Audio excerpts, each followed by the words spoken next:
भोपाल में हुए union carbide हादसे की 37वीं बरसी के मौके पर गैस पीड़ित संगठनों के नेताओं ने राज्य और केंद्र सरकारों द्वारा 37 साल बाद भी पीड़ितों को इंसाफ और इज्जत की जिंदगी मुहैया न करा पाने की कड़ी निंदा की है।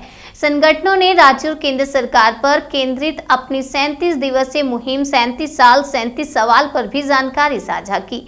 Bhopal group for information and action की रचना ढींगरा ने कहा कि हम चाहते हैं कि दुनिया को पता चले कि विश्व के सबसे भीषण औद्योगिक हादसे के 37 साल बाद भी भोपाल गैस पीड़ितों को न्याय से वंचित रखा गया है।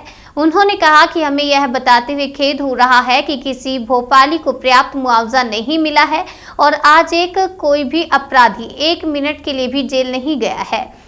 इसका कारण ये है कि हमारी लोकतांत्रिक रूप से चुनी गई सरकारें और अमेरिकी कंपनियों के बीच सांठगांठ आज भी जारी है। उन्होंने बताया अस्पतालों में भीड़, संभावित हानिकारक दवाओं का बेहिसाब और अंधाधुंध इस्तेमाल और मरीजों की लाचारी वैसी ही बनी हुई है जैसी हादसे की सुबह थी।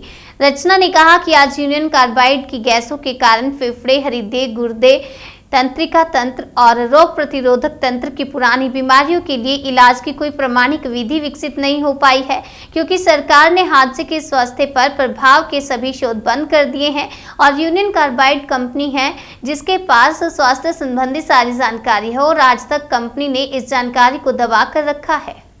हम सवाल पूछ रहे हैं कि क्यों 37 साल बाद भी गैस पीड़ितों को इंसाफ और इज्जत की जिंदगी नहीं मिल पाई है। हम पूछ रहे हैं कि क्यों इतने साल बाद भी जो रोजगार के लिए पैसे आए हैं और पड़े हुए हैं सरकार के पास पिछले 10 सालों से, वो क्यों नहीं खर्च हुए और किसी भी इंसान को रोजगार क्यों नहीं मिल रहा है। आज के दिन हम पूरी दुनिया को ये बताना चाहते हैं कि कैसे यहाँ पे लोगों को ना तो इंसाफ और इज्जत की जिंदगी मिली है और उसका कंपनियों के साथ साठगांठ कर रही है, चाहे वो कांग्रेस की सरकार रही हो या अभी भाजपा की सरकार रही हो, दोनों ने गैस पीड़ितों को धोखा दिया है। चाहे आप अस्पतालों की भीड़ देख लें, संभावित वहां पर जो हानिकारक दवाइयां दी जा रही हैं उनको देख लें, उनकी मरीजों की हालत आज हमारे साथ आए हैं कि वही है जो उस हादसे के दिन थी। जब तक दवाई खाएंगे तब तक आराम रहेगा, क्योंकि सरकार आज तक कोई इलाज का तरीका निर्धारित कर ही नहीं पाई है कि गैस पीड़ितों का इलाज कैसे हो सकता है। और वो इसलिए नहीं कर पाई है क्योंकि यूनियन कार्बाइड कंपनी के पास सारी स्वास्थ्य संबंधी जानकारी है कि ये गैस लगने से लोगों के स्वास्थ्य पर क्या असर होगा, लॉन्ग टर्म क्या असर होगा, वो सब कार्बाइड के पास है। पर वो ट्रेड सीक्रेट का बहाना लेकर हमारी सरकार को जानकारी नहीं दी है और हमारी सरकार में दम नहीं इतना कि वो कार्बाइड कंपनी से ले सके। आज हम ये भी पूछ रहे हैं कि जिस कंपनी को बुला कर हमारी भोपाल की जिला अदालत थक गई है, 6 बार डाव केमिकल कंपनी को जब 6 समन किया जाता है और वो उस समन्स को दरकिनार करती है, तो क्यों ऐसी कंपनियों को हमारे देश में व्यापार करने की इजाजत दी जाती है? क्या हमारे देश की सरकार दाऊद इब्राहिम को यहां पर पूंजी निवेश करने की इजाजत देंगी? नहीं देंगी, क्योंकि उन्होंने हमारे देश के साथ गद्दारी की है। तो आज डाव केमिकल को क्यों इस देश में व्यापार करने दिया जा रहा है? हम ये जानना चाहते हैं कि जो पर्यावरणीय क्षति पहुंची है भूजल और मिट्टी को, 3.5 किलोमीटर के क्षेत्र में ऐसे रसायन पाए गए हैं जिनका जहरीलापन 100 साल तक रहता है। उन्हें प्रसिस्टेंट ऑर्गेनिक पोल्यूटेंट्स बोलते हैं। ये जानकारी होने के बाद भी सरकार इसकी सफाई क्यों नहीं करा रही है? क्योंकि जमीन तो उन्हीं के अंडर में है। आज तक उन्होंने सफाई और मुआवजा का दावा क्यों नहीं ठोका है इस कंपनी में? अंत में हम ये देख रहे हैं कि जो गैस पीड़ितों के माता पिता को बच्चे पैदा हुए हैं, उनके अंदर 2 तरह की समस्या है। एक तो है जो जन्मजात विकृतियों के साथ पैदा हो रहे हैं और जो दूसरे हैं जिनमें बढ़त की कमी है।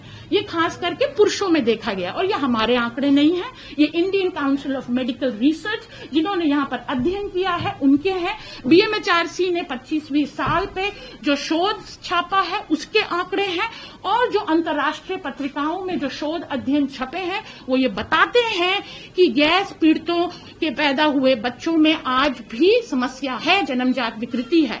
इससे ज्यादा क्या हो सकता है जब 2016 में national institute for research on environmental health जो ICMR द्वारा संचालित है, जब उन्हें यह पता लगता है कि गैस पीड़ित माताओं के जन्म में बच्चों में 7 गुना ज्यादा जन्मजात विकृति है अगर तुलना की जाए अपीड़ित माताओं के जन्म में बच्चों को, जैसे ही ये प्रीलिमिनरी फाइंडिंग्स आती हैं वैसे ही रिसर्च दबा दी जाती है। इससे ज्यादा और बड़ा विश्वासघात गैस पीड़ितों, उनके बच्चों के साथ क्या हो सकता है। तो आज 37 साल बाद हम ये बताएं कि इस दुनिया को बताएं कि विश्व की सबसे बड़ी औद्योगिक त्रासदी के लोगों को आज भी ना तो इंसाफ मिल पाया है और ना ही इज्जत की जिंदगी, और बाकी सिर्फ खोखले वादे हैं। भेजा जा रहा है, क्रिमिनल क्या है उनका। तो डाउ केमिकल ने यूनियन कार्बाइड को 2001 में खरीदा। जब डाउ केमिकल ने यूनियन कार्बाइड कंपनी USA को खरीदा तो यूनियन कार्बाइड कंपनी USA एक भगोड़ा घोषित थी हमारे देश की अदालतों द्वारा, ठीक है। तो भगोड़े को शरण देना अपने आप में एक क्राइम है, राइट।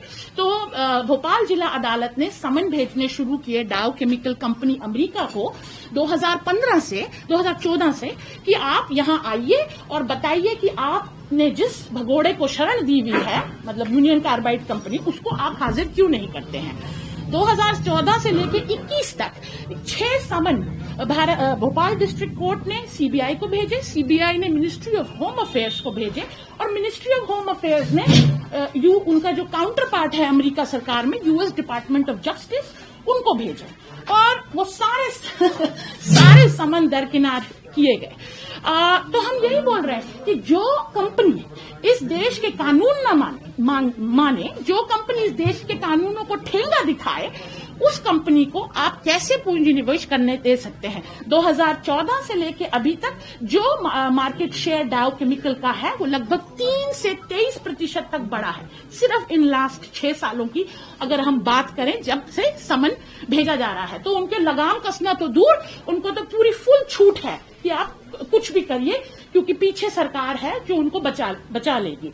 और ऐसे ही अभी मैं ये भी बताना चाहती हूँ, इसमें CBI ने हाल में सुशांत सिंह राजपूत के सुसाइड के केस में MLAT के under mutual legal assistance treaty जिसे बोलते हैं, US डिपार्टमेंट ऑफ जस्टिस से मदद मांगी है कि उनकी मदद की जाए ताकि वो जितनी भी डिलीटेड उनकी फेसबुक की चैट्स हैं और वो सब सामने आ सके। और इसी ट्रीटी के अंतर्गत डाउ को समन के लिए भेजा जा रहा है, पर आज तक CBI ने कभी यह नहीं किया कि फोन उठाकर अपने काउंटर पार्ट से बोले कि क्यों 6 साल से इस समन को दरकिनार कर रहे हैं।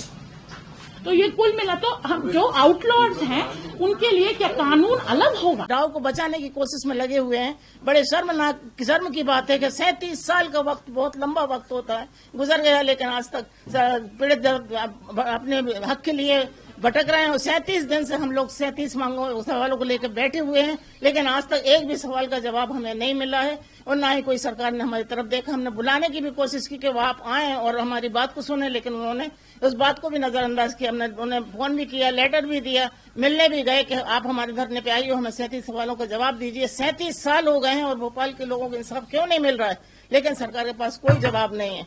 और सबसे बड़ी बात यह है कि जो वहां पे स्मारक बनाना चाहते हैं, जो कि 1000 लाखों टन केमिकल वहां पे दबा हुआ है, उसको बात को दबाते हुए 370 टन कचरा पड़ा हुआ है, जो कचरे रूम के अंदर बंद है, उसकी बात करते हैं। लेकिन जमीन के अंदर जो दबा हुआ है, जिससे कि गांव शहर के शहर पूरे बर्बाद हो जाएंगे। 5 किलोमीटर से आगे वो पानी जहरीला निकल चुका है, और रिपोर्टों में है, सुप्रीम कोर्ट मान रही है कहाँ से इतना जहरीला पानी है, लेकिन उसके बाद भी उस पर स्मारक बनाने की तैयारी सरकार कर रही है। ये इससे बड़ी बात शर्म की और कोई हो ही नहीं सकती है कि पीड़ितों को एक साइड करते हुए कंपनी को सरकार बचा रही है।